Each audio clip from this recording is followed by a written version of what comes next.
यहाँहरू सम्पूर्णमा हार्दिक नमस्कार र हार्दिक स्वागत गर्न चाहन्छु। आजको विषयको रूपमा मैले अघिल्लो खण्डमा बाँकी रहेको थियो जुन आर्थिक नीति, वित्तीय नीति र मौद्रिक नीति र यिनीहरूको अन्तर्सम्बन्धको सम्बन्ध पनि मैले बताउने र यिनीहरूको उद्देश्य, महत्त्व, यिनीहरूको उपकरणहरू हैन समग्र विषयहरूको बारेमा बताउने गरी मैले चाहिँ अगाडिको भिडियोमा जानकारी पनि गराएको थिएँ। त्यसै अन्तर्गत मैले अघिल्लो भिडियोमा यहाँहरूलाई आर्थिक नीतिको बारेमा र वित्तीय नीतिको बारेमा जानकारी गराइसकेको छु।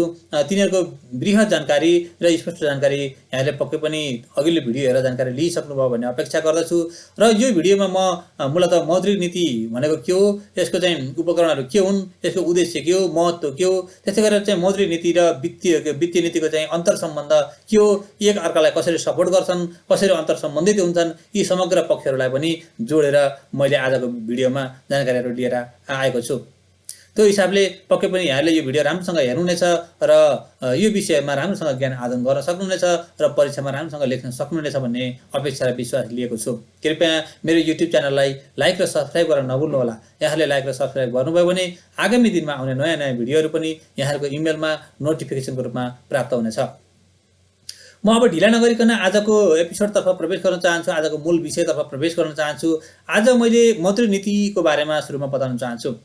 मौद्रिक नीति भनेको के त भन्दाखेरि वित्तीय नीति मैले भने वित्तीय नीतिको हिसाबले चाहिँ मैले भने जुन चाहिँ आय, व्यय, सार्वजनिक चाहिँ ऋण हैन, त्यस्तै गरेर चाहिँ वित्तीय व्यवस्थापन लगायत समग्र पक्षहरू चाहिँ वित्तीय नीतिमा पर्दो रहेछ भने अब मौद्रिक नीति के हो त भन्दाखेरि मौद्रिक नीति भनेको मुद्रा व्यवस्थापनसँग सम्बन्धित नीति हो। त्यसैले हामीले सुरुमा सरल हिसाबले सुरुवात गर्ने, त्यसलाई चाहिँ क्रमशः त्यसलाई चाहिँ सल्ल बगाउँदै लैजाने, वाक्य विन्यासलाई मिलाउँदै लैजाने र परिभाषालाई पूर्ण गर्दै लैजाने सिस्टम हामीले सिक्नुपर्ने हुन्छ।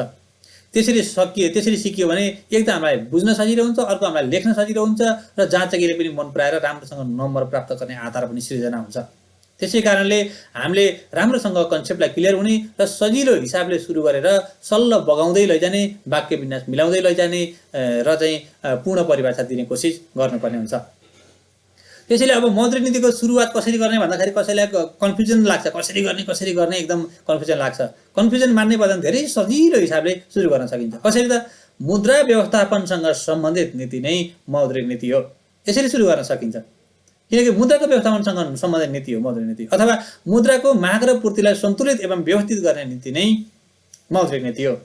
यसरी पनि भन्न सकिन्छ। त्यसैले हामीलाई कसरी सजिलो हुन्छ त्यो हिसाबले भनेपछि मौद्रिक नीति के त मुद्राको व्यवस्थापनसँग सम्बन्धित नीति रहेछ भनेपछि मुद्राको व्यवस्थापनसँग सम्बन्धित नीति नै मौद्रिक नीति हो। मौद्रिक नीतिले के गर्छ, मुद्राको माग र पूर्तिलाई सन्तुलित एवं व्यवस्थित गर्ने काम गर्दछ। यसरी सुरु गर्न सकियो।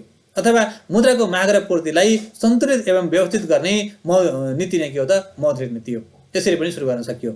अथवा मुलुकको आर्थिक उद्देश्य प्राप्तिका लागि मुलुकको सरकार वा मौद्रिक पदाधिकारीले समग्र मुलुकको राष्ट्रिय आवश्यकता अनुसार मुद्रा प्रदाय, विनिमय दर, कर्जा प्रवाह एवं कर्जा निक्षेपको ब्याज दर तथा मूल्यका सम्बन्धमा अपनाउने समष्टिगत नीति नै मौद्रिक नीति हो।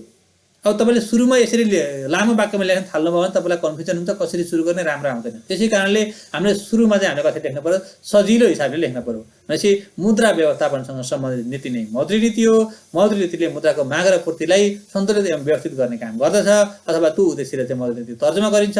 मुलुकको आर्थिक उद्देश्य प्राप्तिका लागि मुलुकको सरकारले वा चाहिँ के त भन्दाखेरि मौद्रिक पदाधिकारीले समग्र मुलुकको राष्ट्रिय आवश्यकता अनुसार मुद्राको चाहिँ के त भन्दाखेरि प्रदाय अथवा मनी सप्लाई, त्यसै गरी विनिमय दर, कर्जा प्रवाह एवं कर्जा र निक्षेपको ब्याज दर तथा मूल्यका सम्बन्धमा अपनाउने समग्र नीति नै के हो त मौद्रिक नीति हो। मौद्रिक नीतिले मुद्राको माग, आपूर्ति हैन र चाहिँ त्यसको जो उपयुक्त व्यवस्थापन र मा चाहिँ विशेष के गर्छ त भन्दाखेरि व्यवस्थापन गर्दछ। त्यसैले मौद्रिक नीति चाहिँ कसले गर्छ त भन्दाखेरि मौद्रिक पदाधिकारीले भनेको कसले त हाम्रो नेपालको सन्दर्भमा नेपाल राष्ट्र ब्याङ्कले गर्छ, केन्द्रीय ब्याङ्कले गर्छ। त्यो हिसाबले हामीले लेख्न सकिन्छ। मौद्रिक नीति के हो त भन्दाखेरि चाहिँ मौद्रिक अधिकारीका रूपमा रहने चाहिँ नेपाल राष्ट्र ब्याङ्क जुन छ त्यसले चाहिँ तर्जुमा, कार्यान्वयन र आवश्यकता अनुसार मौद्रिक नीतिलाई चाहिँ वार्षिक रूपमा पनि परिवर्तन गर्दै जान्छ। यहाँलाई थाहा छ सरकारको नीति तथा कार्यक्रम जुन बजेट वक्तव्यमा चाहिँ उल्लेख हुन्छ, त्यो उल्लेखित चाहिँ बजेट तथा कार्यक्रममा चाहिँ जुन आर्थिक वृद्धिको लक्ष्य र अनुमानित औसत मुद्रास्फीति जे लक्ष्यहरू चाहिँ तय गरिन्छ त्यसैलाई सपोर्ट हुने गरी, त्यसैसँग मैत्रीपूर्ण हुने गरी त्यो के गरिन्छ त मौद्रिक नीतिलाई तर्जुमा गरिन्छ। त्यसैले सरकारको चाहिँ आर्थिक नीति जुन वित्तीय नीति हुन्छ, वित्तीय नीति सरकारले लागू गरिसके पछाडि अथवा चाहिँ सरकारको वित्त व्यवस्थापनसँग सम्बन्धित जुन नीति आउँछ त्यो नीति आइसके पछाडि त्यसैको आधारमा के गरिन्छ त त्यसैलाई सपोर्ट गर्ने गरी त्यसैको आधारमा मौद्रिक नीति नेपाल राष्ट्र ब्याङ्कले तर्जुमा गर्छ। त्यसैले सरकारको चाहिँ जुन नीति तथा कार्यक्रममा आइसके पछाडि मौद्रिक नीति तर्जुमा गरिन्छ र चाहिँ यसले चाहिँ मूलतः कसरी हामीले बुझ्न सकियो त भन्दाखेरि मौद्रिक नीति चाहिँ मौद्रिक पदाधिकारीको रूपमा नेपाल राष्ट्र ब्याङ्कले चाहिँ निर्धारण गर्ने रहेछ र यो चाहिँ के त भन्दाखेरि मुद्राको व्यवस्थापनसँग सम्बन्धित रहेछ, मुद्राको माग र पूर्तिलाई सन्तुलित व्यवस्थित गर्ने रहेछ भन्ने हिसाबले बुझ्न पर्यो। अब परीक्षामा सर र कसरी लेख्ने भन्ने कुरा मैले अगाडि नै भनिसकेँ, धेरै रिपिट गर्नु आवश्यक पनि नहोला। अब हामीले के बुझ्नु पर्यो त भन्दाखेरि अब मुद्राको प्रदाय बढ्यो हुँदाखेरि अथवा चाहिँ अधिक भयो भने के हुन्छ, न्यून भएमा के हुन्छ त भन्दाखेरि जस्तै तपाईँको चाहिँ यसले विशेष हेर्ने भनेकै मुद्राको प्रदाय माग र आपूर्तिको व्यवस्थापन गर्ने र त्यसबाट चाहिँ आर्थिक असन्तुलन नहुने गरी, आर्थिक अस्थिरता नहुने गरी, आर्थिक स्थायित्व कायम हुने गरी र चाहिँ बजारमा चाहिँ अर्थतन्त्रको स्वचालित व्यवस्थापन अथवा सुव्यवस्थापन अथवा स्वस्थ रूपले चाहिँ मुद्राको चाहिँ व्यवस्थापन हुने हिसाबले चाहिँ मौद्रिक नीतिले चाहिँ आफ्नो भूमिका निर्वाह गर्छ अथवा आफ्नो नीति चाहिँ अवलम्बन गर्दछ। त्यसैले मौद्रिक नीति के रहेछ त भन्दाखेरि मुलुकको आर्थिक उद्देश्य प्राप्तिका लागि राष्ट्र ब्याङ्कले चाहिँ समग्र मुलुकको राष्ट्रिय आवश्यकता अनुसार मुद्रा प्रदाय, विनिमय दर, कर्जा प्रवाह एवं मौद्रिक नीति र राष्ट्र ब्याङ्कले चाहिँ तर्जुमा गर्ने जुन कार्यान्वयन आवश्यकता छ त्यो आधारमा चाहिँ के गर्छ त भन्दाखेरि समग्र हिसाबले चाहिँ मुद्रा, कर्जा र निक्षेपको चाहिँ ब्याज दर सहित र मूल्यको सम्बन्धमा अपनाउने समष्टिगत नीतिको रूपमा के रहने रहेछ त मौद्रिक नीति रहने रहेछ। भनेपछि राष्ट्र ब्याङ्कले अवलम्बन गर्ने के त विनिमय दर, मुद्रा प्रदाय, कर्जा प्रवाह र कर्जा र निक्षेपको ब्याज दर तथा मूल्यका सम्बन्धमा अपनाउने समष्टिगत नीति नै मौद्रिक नीति रहेछ। यो हिसाबले बुझ्नुपर्ने भयो। र मुद्रा प्रदाय अधिक भयो भने के हुन्छ भनेको थिएँ मैले अगाडि पनि। मुद्रा प्रदाय अधिक भयो भने के हुन्छ त मुद्रास्फीति बढ्छ अनि ब्याज दर घट्छ र कर्जा बढ्छ। कर्जा ब्याज दर घटेपछि के हुन्छ त भन्दाखेरि सस्तोमा ऋण पाइन्छ, धेरैले चाहिँ ऋण लिन्छन् हैन, कर्जा चाहिँ बढ्छ अनि निर्यात बढ्छ, आयात घट्छ। त्यस्तै भएर के हुन्छ त भने मुलुकको शोधनान्तर स्थिति चाहिँ प्रतिकूल हुन्छ। अनि फेरि न्यून मुद्रा प्रदाय भयो भने मूल्य घट्छ अनि ब्याज दर बढ्न गएर चाहिँ कर्जा चाहिँ सङ्कुचन हुन्छ। ब्याज दर धेरै महँगो भएपछि कर्जा पनि मान्छेले लिँदैनन्। त्यसपछि निर्यात घट्छ, आयात बढ्छ अनि वैदेशिक मुद्राको सञ्चित पनि घट्छ।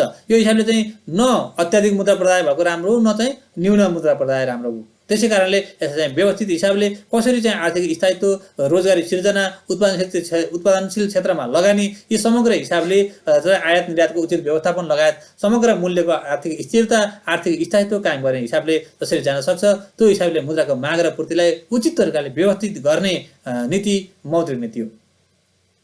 मौद्रिक नीतिको उद्देश्य के हो त भन्दाखेरि मौद्रिक नीतिको चाहिँ विशेषता मैले अघि पनि भनेको थिएँ, तीनवटैको समग्र नीतिहरू मैले अघिल्लो एपिसोडमा भनेको थिएँ।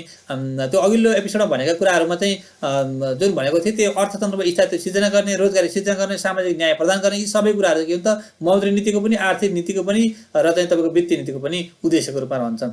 अब मौद्रिक नीतिको उद्देश्य भन्दा तिनै कुराहरूलाई, वित्तीय नीति भन्दा तिनै कुराहरूलाई जुन साझा कुराहरू भनेको थिएँ, आर्थिक उद्देश्य भन्यो भने, आर्थिक नीतिको उद्देश्य भने पनि तिनै कुराहरूलाई चाहिँ लेख्न सकिन्छ। सँगसँगै मौद्रिक नीतिको उद्देश्य भनौँ भने त्यसमा चाहिँ के गर्न सकियो त भन्दाखेरि अर्थतन्त्रको स्थायित्व सिर्जना गर्नु, जस्तै विनिमय दरमा स्थिरता ल्याएर हैन, अन्तर्राष्ट्रिय व्यापार र भुक्तानी सन्तुलनमा नकारात्मक असर पर्न नदिने गरी चाहिँ के गर्नुपर्छ भन्दाखेरि विनिमय दरमा स्थिरता ल्याउनु पर्यो। र अर्को मूल्यमा स्थिरता ल्याएर, अस्थिरता भएमा चाहिँ के हुन्छ त आयमा, सम्पत्तिको वितरणमा, उत्पादनमा बेरोजगारी र चाहिँ कृत्रिम अभाव जस्ता चाहिँ आर्थिक विकृतिहरू आउन सक्ने हुँदाखेरि चाहिँ स्थिरता ल्याउनु पर्ने हुन्छ। त्यसैले चाहिँ के गर्छ मूल्यमा स्थिरता ल्याएर ल्याउनु चाहिँ मौद्रिक नीतिको उद्देश्य हो। अनि अर्को के हो त विनिमय दरमा स्थिरता ल्याउनु पनि हो। भनेको विनिमय दरमा स्थिरता ल्याएर र मूल्यमा स्थिरता ल्याएर के गर्ने अर्थतन्त्रमा स्थायित्व सिर्जना गर्नु मौद्रिक नीतिको प्रमुख उद्देश्य हो। अर्को के हो त भन्दाखेरि आर्थिक विकासलाई प्रोत्साहित गर्नु पनि हो, बचत र लगानी बीच सन्तुलन कायम गर्नु पनि हो, भुक्तानी सन्तुलन कायम गर्नु हो, पूर्ण रोजगारी चाहिँ के अरे सिर्जना गर्नु, आर्थिक वृद्धि हासिल गर्नु, राष्ट्र ऋणको चाहिँ व्यवस्थापन गर्नु, बैंकिङ प्रणालीको विकास गर्नु, यी समग्र कुराहरू के हुन् त मौद्रिक नीतिका उद्देश्य हुन्। भनेपछि मौद्रिक नीतिको उद्देश्य भनेर आयो भने यी कुराहरूलाई हामीले लेख्न पर्यो। र मौद्रिक नीतिका उपकरणहरू भन्यो भने यी कुराहरू पनि बताइदिएपछि यहाँलाई अझै बढी सजिलो हुन्छ। मौद्रिक नीतिका उपकरणहरू भन्यो भने कस्तो त भन्दा निक्षेप र कर्जाको ब्याज दरलाई निर्धारण गर्ने हैन। भनेपछि मौद्रिक नीतिको उपकरणमा निक्षेप र कर्जाको ब्याज दर निर्धारण गर्ने कुरा पर्यो, कर्जा सीमा निर्धारण गर्ने कुरा, जगडा कोषको नियन्त्रण गर्ने कुरा, सरकारी ऋणपत्र परिचालन गर्ने कुरा, विदेशी मुद्राको खरिद बिक्री गर्ने कुराहरू, यी कुराहरू पर्दछन्। त्यस्तै गरेर बुदाहरू अझै मौद्रिक नीतिको उपकरण भन्यो भने यहाँले अनिवार्य नगद मुद्दाको कुरा, खुला बजार कारोबार हैन, निर्देशित कर्जा कार्यक्रम, अनि त्यसपछि गएर प्राथमिकता क्षेत्र कर्जा, बैंक दरको नियन्त्रण, यी सबै कुराहरू के हुन् मौद्रिक नीतिका उपकरण। मौद्रिक नीतिका उपकरणहरू भन्यो भने निक्षेप र कर्जाको ब्याज दर निर्धारण गर्ने कुरा भनेको मौद्रिक निक्षेप र कर्जाको ब्याज दर, कर्जा सीमा निर्धारण अनि जगडा कोषको नियन्त्रण, सरकारी ऋणपत्र परिचालन, निर्देशित कर्जा कार्यक्रम, होइन, खुला बजार कारोबार, अनिवार्य नगर मौद्दा, बैंक दरको नियन्त्रण, यी समग्र कुरा चाहिँ मौद्रिक नीतिका उपकरणका रूपमा रहेका हुन्छन्। अब नेपालको मौद्रिक नीतिका समस्या तथा यसका चाहिँ समस्याहरू अथवा यसका सीमाहरू भन्यो भने तपाईँहरूलाई चाहिँ जस्तै नेपालको मौद्रिक नीतिको सम्बन्धमा चाहिँ के कस्ता समस्या छन्, के कस्ता सीमाहरू छन् भन्ने कुराहरू पनि कहिलेकाहीँ सोध्यो भने यहाँले त्यसलाई पनि ट्याक्क जानेर, किनभने यो जहाँ पाँदै पाइँदैन, अलिक ध्यान दिएर चाहिँ ख्याल सुन्नु होला। अब नेपालको मौद्रिक नीतिको समस्या अथवा यसको चाहिँ सीमा के हो त भन्दाखेरि मौद्रिक नीतिको चाहिँ मुख्य उद्देश्य भनेको मूल्य स्थिरता हो। मूल्य स्थिरताका लागि चाहिँ त्यो मूल्य स्थिरताको लक्ष्य हासिल गर्नको लागि हाम्रोमा के त भन्दाखेरि कृषि उत्पादन चाहिँ स्थिर छैन। कृषि उत्पादनको लागि चाहिँ हाम्रो चाहिँ सन्तोषजनक हुनुपर्ने हुन्छ। अब यो चाहिँ एउटा सीमाको रूपमा रहँदा किनकि कृषि उत्पादन स्थिर भयो भने अथवा अपेक्षित भयो भने न त्यसको चाहिँ के त भन्दाखेरि मुख्य मूल्य स्थिरता हुन्छ, त्यो स्थिरताको लागि सहयोग गर्छ। अब हिउँदे पानी मनसुनमा आधारित चाहिँ कृषिमा चाहिँ हामी निर्भर छौँ। त्यस हिसाबले चाहिँ के त भन्दाखेरि यो कृषिको अर्थतन्त्र हामीले तोके बमोजिम अथवा हाम्रो लक्ष्य बमोजिम भयो भने न हाम्रो चाहिँ मूल्य स्थिरता कायम हुन्छ, तब हाम्रो उद्देश्य पुरा हुन सक्छ। त्यसैले यो एउटा चाहिँ समस्याको रूपमा, सीमाको रूपमा रहेको छ। अर्को चाहिँ सीमावर्ती भारतमा चाहिँ मूल्यवृद्धि नियन्त्रण हुनुपर्ने अवस्थाहरू छ। भनेको सीमावर्ती भारतमा चाहिँ मूल्यवृद्धि नियन्त्रण भएन भने के भन्छ, खुला सीमाना चाहिँ हाम्रोमा चाहिँ प्रत्यक्ष प्रभाव पर्छ। अर्को पेट्रोलियम पदार्थको मूल्य स्थिर हुनुपर्ने हुन्छ। पेट्रोलियम पदार्थको मूल्य स्थिर नहुँदाखेरि पनि के हुन्छ त भन्दाखेरि हाम्रो चाहिँ जुन मौद्रिक नीतिको मुख्य उद्देश्य हो त्यो मूल्य स्थिरताको कुराहरू त्यो चाहिँ हाम्रोमा चाहिँ नकारात्मक असर पर्छ। त्यसैले यसको चाहिँ नेपालको मौद्रिक नीतिको समस्या र सीमाको रूपमा चाहिँ यसलाई लिन सकिन्छ। त्यस्तै गरेर अर्को शोधनान्तर बचत कायम राख्नको लागि पनि हाम्रो चाहिँ जुन उच्च शिक्षाको लागि चाहिँ विदेशिनीहरूको चाहिँ सङ्ख्या चाहिँ कसरी हुन्छ भन्ने कुराहरू भयो। त्यसै गरी अन्तर्राष्ट्रिय बसाइसराई के हुने भन्ने कुरा अनिश्चित छ, यी कुराहरू भयो होइन। अनि विप्रेषणमा चाहिँ घटी बढीको अवस्थाहरू भइरहने कुराहरू छ होइन। त्यसैले चाहिँ उच्च शिक्षाको लागि विदेशी नै तिनीहरूको चाहिँ बजेट रकम चाहिँ भित्र प्राप्त हुने, विप्रेषणहरू बढ्ने, अन्तर्राष्ट्रिय बसाइसराईहरू चाहिँ को कुराहरू यी निश्चित रूपमा अलिकति हाम्रो अपेक्षा बमोजिम भयो भने हाम्रो उद्देश्य मूल्य स्थिरता कायम गर्न सम्भव हुन्छ। अन्यथा चाहिँ हाम्रो चाहिँ फेरि मूल्य स्थिरता कायम गर्न अथवा हामीले खोजे भनेको लक्ष्यमा चाहिँ हामी चाहिँ खुम्चिन बाध्य हुन्छौँ। त्यसैले चाहिँ अर्को सीमाको रूपमा चाहिँ शोधनान्तर बचत कायम राख्नको लागि पनि हाम्रो चाहिँ जुन यी कुराहरू छन् यसले चाहिँ सीमाको रूपमा रहेको छ। त्यसै अर्को भारतीय मुद्राको चाहिँ स्थिर विनिमय दरमा चाहिँ विकल्पको अभाव छ। हामीसँग विकल्प छैन। भारतीय मूल्य जुन मुद्रा छ त्यसको चाहिँ हाम्रो विनिमय दर चाहिँ स्थिर छ, सधैँभरि स्थिर छ। त्यसको विकल्प पनि हामीसँग छैन। त्यो चाहिँ सीमाको रूपमा रहेको छ। अर्को चाहिँ बचत र लगानीको सन्तुलनमा चाहिँ औपचारिक सम्बन्ध चाहिँ देखिएको छैन। लगानी गर्ने र नगर्ने कुराहरू चाहिँ जुन मौद्रिक नीति छ, मौद्रिक नीतिले भन्दा पनि के त बन्द, हडताल, द्वन्द होइन यस्ता कुराहरूलाई चाहिँ आधार सिर्जना गरेको छ। त्यसले गर्दाखेरि हाम्रो मौद्रिक नीतिले भन्दा पनि यस्ता कुराहरूलाई चाहिँ के गरेको छ, बचत र लगानीको सन्तुलनमा औपचारिक चाहिँ सम्बन्ध चाहिँ देखिन पाएको छैन। यो पनि हाम्रो चाहिँ समस्याको रूपमा, सीमाको रूपमा रहेको छ। अनि अर्को चाहिँ के भन्छ, सानो अर्थतन्त्रमा ठुलो अर्थतन्त्र भएको चाहिँ खुला सिमाना छ। त्यसले चाहिँ हाम्रो मुद्रास्फीतिको नियन्त्रण बारेमा, हाम्रो मौद्रिक नियन्त्रणको बारेमा चाहिँ समस्या सिर्जना गरेको छ। यो पनि अर्को समस्याको रूपमा, सीमाको रूपमा रहेको छ। त्यसैले यदि नेपालको मौद्रिक नीतिको रूपमा समस्याहरू भनौँ भने यी कुराहरूलाई अथवा सीमाहरू भनौँ भने पनि यिनै कुराहरूलाई मिलाएर लेख्न सकिन्छ। यो कुरा चाहिँ हाम्रो सीमाको रूपमा, समस्याको रूपमा रहेका छन्। अब म यदि भनिसके पछाडि अब वित्तीय नीति र मौद्रिक नीतिको अन्तर्सम्बन्धका कुरा गर्छु। अब वित्तीय नीति र मौद्रिक नीतिको अन्तर्सम्बन्ध भन्ने प्रश्न महत्त्वपूर्ण छ र यसको बारेमा यहाँले राम्रोसँग जान्नुपर्ने हुन्छ। वित्तीय नीति भनेको के र मौद्रिक नीति भनेको के भन्ने कुरा यो भिडियो र योभन्दा अघिल्लो भिडियोहरू, अघिल्लो एपिसोडको भिडियो हेर्दाखेरि पक्कै पनि यहाँलाई धेरै कुराहरू ज्ञान आर्जन भइसकेको छ र त्यसै हिसाबले पनि अब यहाँले वित्तीय नीति र मौद्रिक नीतिको अन्तर्सम्बन्धको बारेमा लेख्न सक्नुहुन्छ। तर म अझ बुझिने गरी भनिदिन्छु, वित्तीय नीति र मौद्रिक नीति भनेको के हुन्छ भन्दाखेरि एकाअर्काका पूरक हुन्, एकाअर्काका सम्बन्धित नीतिहरू हुन्।